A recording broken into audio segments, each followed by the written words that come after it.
네, 안녕하세요. 저 국어과 박진성이고요. 고1 학생들 관련해서 자, 수능하고 국어하고 어떻게 학습 방향을 좀 잡고 가셔야 할지 간략하게 그 큰 핵심만 좀 정리를 해드리도록 하겠습니다. 자, 우리 아이들이 이제 수능을 볼 때는 수능 체제가 바뀌어서 자, 이 구성이 수능에서 구성이 그 5년 전 체제로 가는 거거든요. 자, 화법 작문이 있고요. 그리고 문법이 있습니다. 이게 각각 5문제씩 구성될 것 같고요. 지금 현 체제 수능에서는 여기 매체가 있는데 언어와 매체라고 해서 교과가 있었고요. 언어는 문법을 말하는 거고 매체는 자 매체 언어, 그러니까 인터넷에서 사용하고 있는 다양한 매체 활용하는 기법이나 SNS 말하는 건데 자 사실 이 매체의 영역은 자 화법이나 작문 안에 들어오게 돼 있어요. 자 그래서 크게 화법, 작문, 문법 세 가지 영역이 각각 5문제씩이고요. 그리고 이제 문학이 15문제, 독서가 15문제에서 구성이 이렇게 될 건데 자 사실 변별력부터 말씀드리면 상위권 학생들에게 이 화법, 작문, 문법은 변별력이 없다고 보시면 돼요. 특히나 자 중위권 학생들에게도 이 화법, 작문은요 변별력의 영역이 아니에요. 그러니까 쉽게 말씀드려서 이컨대 그 화법, 작문은 국어 교과서에도 있고 교과서 자체가 있기도 하거든요. 근데 화법, 작문은 수능을 위해서는요 고3 때 조금 과정을 해서 말씀드리면 고3 때 특강 3시간으로 끝나요. 자, 특강 3시간으로 이건 마무리가 될 수 있는 영역이에요. 왜냐하면 학습 요소가 많지도 않고요. 문제가 어렵지도 않아요. 단 문제는 뭐냐면 여기서는 시간 안배가 조금 문제가 돼요. 왜냐하면 여기에서는 자료가 제시되면서 그 자료를 가지고 문제를 풀어야 되기 때문에 자, 그 자료를 효율적으로 빨리 파악할 수 있는 방법만 알면 끝나는 영역이에요. 자, 그럼에도 불구하고 전체적인 국어 능력을 위해서는 자, 기본적으로 교과서 안에 다 들어와 있는 영역이긴 하고요. 자, 문법은 학습 요소가 많긴 해요. 그러니까 현대 문법하고 중세 문법하고 다 들어오거든요. 그런데 학습 요소가 많긴 한데 상위권 학생들은 여기에선 문제를 겪진 않습니다. 왜냐하면 고2 정도 되면 고3 수준의 화법, 작문, 문법은 다 끝난다고 보시면 돼요. 자, 문제는 뭐냐면 이제 문학인데요. 자, 문학은 현대 문학도 있고 고전 문학도 있고 음문 문학도 있고 산문 문학도 있긴 한데 중상위권 학생들에게 문제가 되는 건 고전 문학이에요. 자, 고전 시가도 있고요. 산문이 있는데 왜 산문이라 말씀드리냐면 여기 소설이 있고요. 특히나 수필이 있어요. 그러니까 고전 수필은요. 현대 수필과 달라서 학생들 입장에서는 이거 해석이 안 돼요.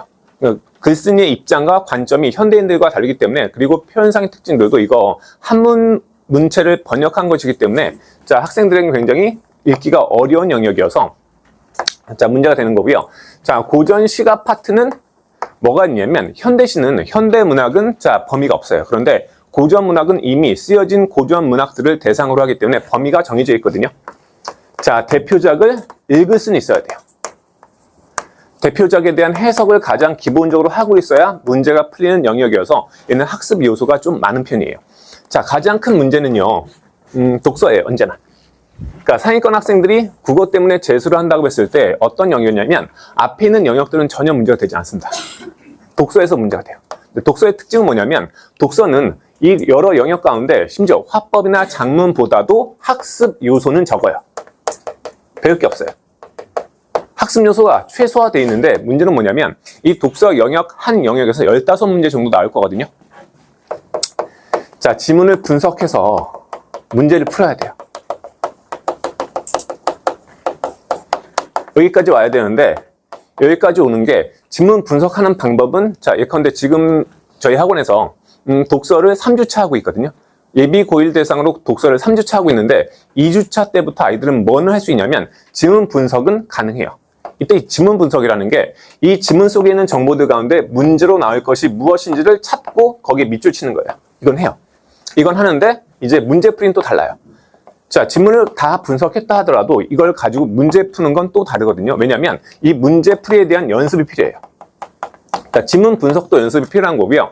문제 푸는 것도 연습이 필요한데 이게 원래 국어를 잘하는 친구들이 아니면 보통 장기적으로 봤을 때 자, 6개월은 꾸준히 학습을 해야 아이들한테 보여요. 그러니까 어떤 수준이냐면 우리 아이들이 처음에 독서 지문을 보면 겁부터 난단 말이에요. 왜냐면 문학하고는 다르거든요. 그러니까 오로지 텍스트로만 돼 있고 물론 그 시각자료도 들어오긴 하지만 오로지 텍스트로만 돼 있고 이게 내가 모르는 낯선 내용들을 설명하는 설명문이에요. 심지어 전문적인 내용도 많아요. 그러니까 아이들이 독서 지문을 보고 가장 많이 하는 얘기는 이해가 안 돼요. 이해가 안 된대요. 안 되죠. 왜냐면 내가 법률가가 아닌데 법률 지문 나올 거고요. 내가 부동산 중개인이 아닌데 부동산 매매와 관련된 그 행정 제도들이 나와요. 그러면 이게 이해가 목적이 아니고요. 분석해서 문제풀이에 도움이 되는 문제풀이에 단서가 될 수 있는 정보를 찾는 연습과 이 정보를 바탕으로 문제를 푸는 연습이 돼야 되거든요. 그래서 이 독서 지문을 보면 아이들이 가장 큰 부담을 느끼는데 그 부담이 해소되는 게 6개월이에요. 그러니까 가장 짧게 잡았을 때 6개월인 거고요. 보통 1년은 가요. 무슨 말씀이냐면 아이들이 스스로 연습해야 되는 영역이 가장 많은 게 바로 독서예요. 그런데 그 독서가 힘들긴 한데 사실 그 독서 때문에 아이들 수능 국어 등급이 안 나온다 보시면 돼요. 전반적으로 수능은 이렇게 돼 있고요. 또 하나는 이제 어휘예요. 수능에서 어휘 문제는 한 문제 나오거든요. 근데 한 문제 나왔다고 해서 그 어휘가 수능 등급에 영향을 주지 않는 건 아니에요. 왜냐면 어휘는 어디에서 걸러지냐면 이 어떤 영역이든 화법, 작문, 문법, 문학, 독서 어떤 영역이든 그 지문 속에 있는 어휘들에서 이미 다 판가름이 나와요. 그러니까 아이들 어휘력이 약하면 지문을 이해 못해요. 근데 그런 거예요. 상회한다는 말을 아이들은 몰라요. 그러니까 지문 속에 상회한다는 말 나오거든요. 그런데 그걸 몰라요. 상회가 뭔지. 그러니까 문맥을 통해서 그 추론 능력이 좀 있는 친구들은 문맥을 통해서 이걸 파악은 해요. 그 대충 위에 있다는 뜻이겠구나 라고 파악은 하는데 그게 안 되는 친구들은 지문부터 해석이 안 되는 거예요. 그럼 그 문제 세트는 그냥 날아가 버리는 거죠. 그러면 어휘에서는 어휘가 중요하긴 한데 그렇다고 우리 아이들이 수능 0단어를 외우듯이 국어 어휘를 따로 공부할 건 아니거든요. 시중에 어머니들 관심 있으셔서 시중 서점에 나가보시면 어휘집이 있어요. 수능 어휘집이 막 두껍게도 있고 얇게도 있어요. 근데 두꺼운 걸 펼쳐보신 분들은 알겠지만 옛날 어머니들 어렸을 때 전화번호 수준이에요. 어휘들 빽빽하게 있어요. 종이도 굉장히 얇아요. 아이들한테 그거 던져주고 읽으라고 하면 순전히 읽는 거거든요. 못 봐요. 이게 어휘집 전체에 10분의 1을 넘기기가 힘들어요. 그러면 어휘는 어떻게 하냐면 그렇다고 지금 어머니들 이렇게 궁금해 하시거든요. 우리 아이는 독서를 많이 안 해서 어휘력도 부족하고 독해력도 좀 부족한 것 같아라고 말씀하시는데 독서를 많이 해두면 좋긴 해요. 어릴 때 독서를 많이 해두어서 텍스트를 인지하는데 익숙하면 좋긴 한데 장점이 될 수 있는데 그렇다고 해서 우리 아이가 그동안 안 한 독서를 지금 고등학교 올라가서 할 건 아니잖아요. 그런 독서와는 또 달라요. 그러니까 독서 영역이 들어와 있긴 한데 말씀드렸듯이 사실 이해에 초점을 맞춰진 게 아니고 지문 분석해서 정보 뽑아서 문제 푸는데 맞춰진 시험이기 때문에 독서를 지금 안 했다고 해서 크게 문제되는 건 아니고 이 독서는 지금 새로 할 게 아니에요. 사실 독서를 안 한 친구들 같은 경우는 뭘 하면 되냐면 그냥 문제를 풀면서 독서 역량, 어휘 역량 같이 키우면 돼요. 그러니까 어휘라는 게 굉장히 많잖아요. 근데 그 어휘라는 게 수능에서 다루는 그래서 변별력을 줄 수 있는 어휘들은요 이미 다 어디에 나와 있냐면 기출문제에 다 나와 있어요. 가장 좋은 건 내가 독서할 시간도 없고 어휘를 따로 공부할 시간도 없다고 하면 그냥 기출문제 푸는 거예요. 더 쉽게 말씀드릴게요. 그냥 수능 공부하면 돼요. 수능 공부를 하면서 그 기출문제는 볼 수밖에 없고요. 다양한 모의고사들을 볼 수밖에 없는데 그 안에 사용되어 있는 어휘는 다 여기에 필요한 어휘들을 가지고 구성한 제재라고 보시면 돼요. 그래서 따로 시간 내서 독서한다 아니고요. 어휘 공부한다 아니고요. 그냥 수능 문제 풀면서 하면 돼요. 수능 공부하면서 한다라고 생각하시면 돼요. 그게 차라리 효율적으로 시간을 쓰는 방법인 것 같고요. 간략하게 내신에 대해서도 말씀드려야 되는데 내신은 교과서가 바뀌었잖아요. 국어는 이제 공통 국어예요, 아이들이. 1학기 1권, 2학기 2권 이렇게 나오는데 지금 검정 교과서이기 때문에 9종이 있어요. 9개 출판사가 있는데 교육과정이 바뀌었다 하더라도 이제 교육과서는 이미 출판이 되었기 때문에 저희들도 다 보고 있거든요. 보면 크게 달라진 건 없어요.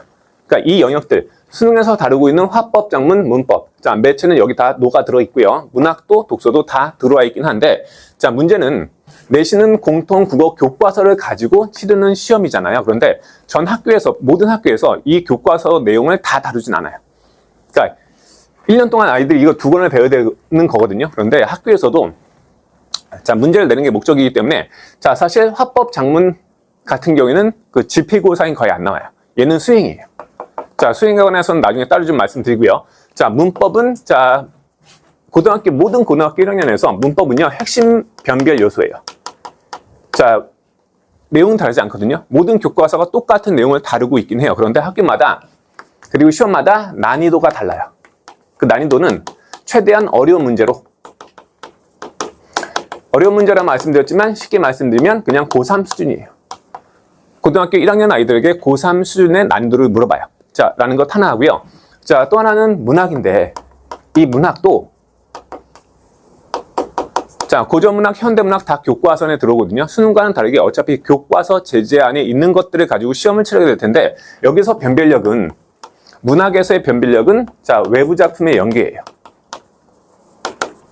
이거 왜 외부 작품 연계에서 문제가 나오는데, 어떤 학교도 교과서 안에 있는 제재만을 가지고 시험지를 구성하지 않아요, 절대. 변별력은 다 어디서 나오냐면, 자, 교과서에서 언급하지 않았던 또는 학교에선 배우지 않았던 외부 작품을 연계해서 변별력을 주고요. 또 하나는 자료 제시예요. 자, 그 자료 제시는 외부 작품이 아니어도 돼요. 그러니까 문제를 구성하기 위해서 자료를 제시할 텐데 그 자료는요, 평론이 될 수도 있고요. 아니면 출제자가 새로 쓰는 설명이 될 수도 있어요. 그러니까 문제를 풀기 위해서 또는 제재를 평가하기 위해서 다른 자료를 제시하는데 이거 해석이 필요하고 여기에 선택지에 어떤 요소가 반영되어 있는지를 봐야 돼요. 자, 그리고 자, 이게 중요한데, 자, 문항 구성 자체가 난이도예요. 이 문항 구성 자체가 난이도라는 말씀은 보통 이런 거예요. 그러니까 학교에서 그 현직에 계신 선생님들이 그 연수 같은 걸 가시잖아요. 가장 만족도가 높은 연수의 내용이 뭐냐면, 제가 현직들한테 들어보면 가장 높은 그 연수의 내용은 문제 어렵게 출제하는 방법이에요. 그러니까 교육학자들은 그걸 연구하잖아요. 그러니까 왜냐하면 변별력이 있는 시험이 돼야 되기 때문에, 내신에서도 변별력이 있는 시험이 돼야 되기 때문에 현직들에게 물어보면 연수를 갔다 오잖아요. 그러면 기억에 남는 건 그거예요. 어떻게 어렵게 문제를 내는지. 그중에 예컨대 그런 게 하나가, 자, 보통 오지선다 문제이긴 한데 이걸 보기 자료로 만들어요. 그러니까 이런 거예요. 대부분의 학교에서 이런 문제는 적어도 한 문제씩 나와요. 하나의 시험에서 한 문제씩은 적어도 한 번 나오고요. 어떤 학교에서는 매번 이런 문제가 서너 문제씩 나오는데 자료 선택지를 이렇게 줘요. 선택지 한 4개, 5개 줘요. 자, 주고, 자, 이 작품에 대한 설명, 다음 설명 가운데 올바른 거 2개 골라주세요. 그럼 오지선다가 아니죠. 그럼 난이도가 급격하게 올라가요. 그리고, 자, 심지어는 발문을 어떻게 주냐면, 자, 다음 설명 가운데 이 작품에 해당하는 설명을 있는 대로 고르시오라고 하면, 여기 1개만 있는지 5개만 있는지 모르는 거예요. 난이도가 또 올라가요. 그러니까 이런 식으로 문항을 구성하고요. 또 하나는 서술형이에요. 서술형은 학교 특성마다 좀 다른데, 자, 서술형 같은 경우에 조건을 준단 말이에요. 그러니까 서술형에는요, 변별력 크게 2가지인데, 자, 지금 문제에서 요구하고 있는 핵심 요소가 무엇인지, 핵심어가 있는 거거든요, 사실 말하면. 자, 그리고 이걸 조건에 맞게. 자, 그 조건은 문법적인 조건이 될 수도 있고요. 아니면 문장 수준의 조건이어서, 자, 장문의 요소가 될 수도 있어요. 그러니까 최대한 서술형에서는 변별력을 주기 위해서 감점 요소를 많이 만든다라고 보시면 돼요. 이런 식으로 문항을 구성하기 때문에, 자, 난이도가 높아지는 것이시고요. 자, 또 하나는, 자, 여기 이제 추가해서 학교마다 조금 다르긴 해요. 독서예요.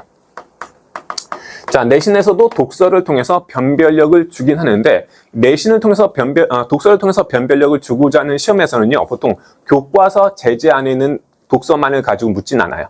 그러니까 예컨대 아이들이 보았던 학년평가 기출문제 지문을 가져오든지, 아니면 그 학년급을 올려서 2학년 기출 지문을 가져오든지 외부 지문을 배부하고 물어봐요. 그러니까 결국에 이 내신에서도 결국에 물어보는 건 수능 문제 해결력이에요. 지금 제가 말씀드린 이런 영역들이 수능에서 사용하고 있는 용어나 어휘 개념 다 나올 거고요. 선택지의 진술 방식 그대로 사용할 거고요. 그리고, 자, 문항 유형도 마찬가지예요. 그러니까 장기적으로 보면 수능 문제 해결력을 가지고 내신을 치러야 한다라는 건데, 내신에서 하나는 수행이에요. 그 집필평가 말고 또 하나 문제가 되는 게 수행평가잖아요. 다양한 수행 과제들이 들어오거든요.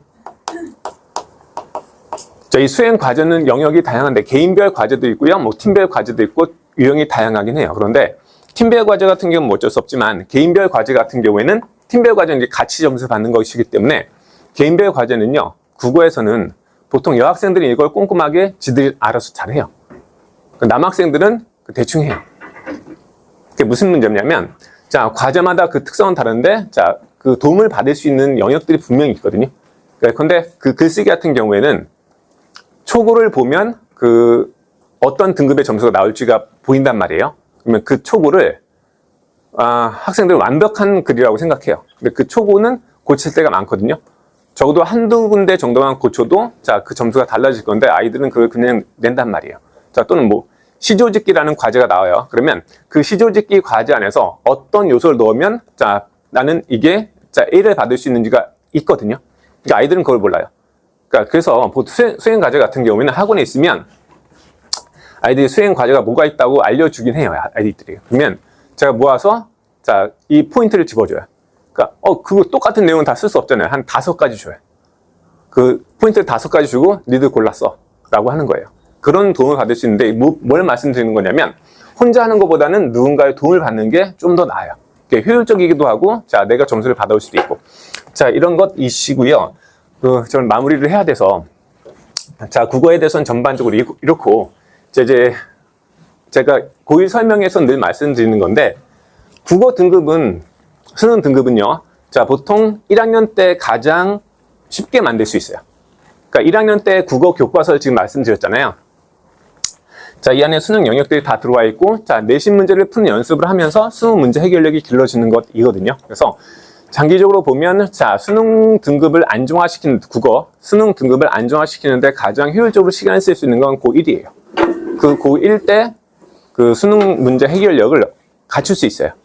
그 보통 고1 1년 동안 아이들이 자, 고2 올라가기 전에 자, 그 전년도 수능 고3 아이들 본 수능 문제를 봤을 때 1등급 언저리에 나오면 그게 정상이에요.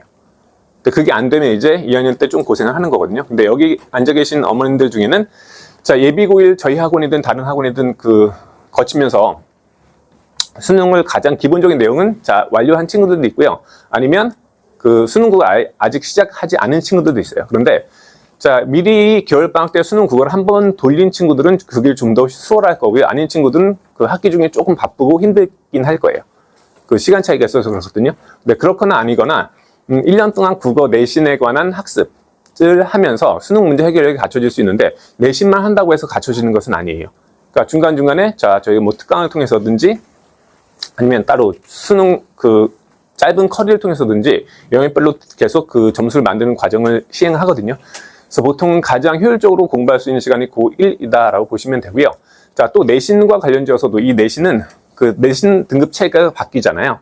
그 5등급 체제인데 자, 내신 같은 경우에는 그 2학년 때까지는 항상 적어도 3등급 이상 어떤 과목이든지 특히 국어 같은 경우에는 3등급 이상을 계속 유지하고 있어야 돼요.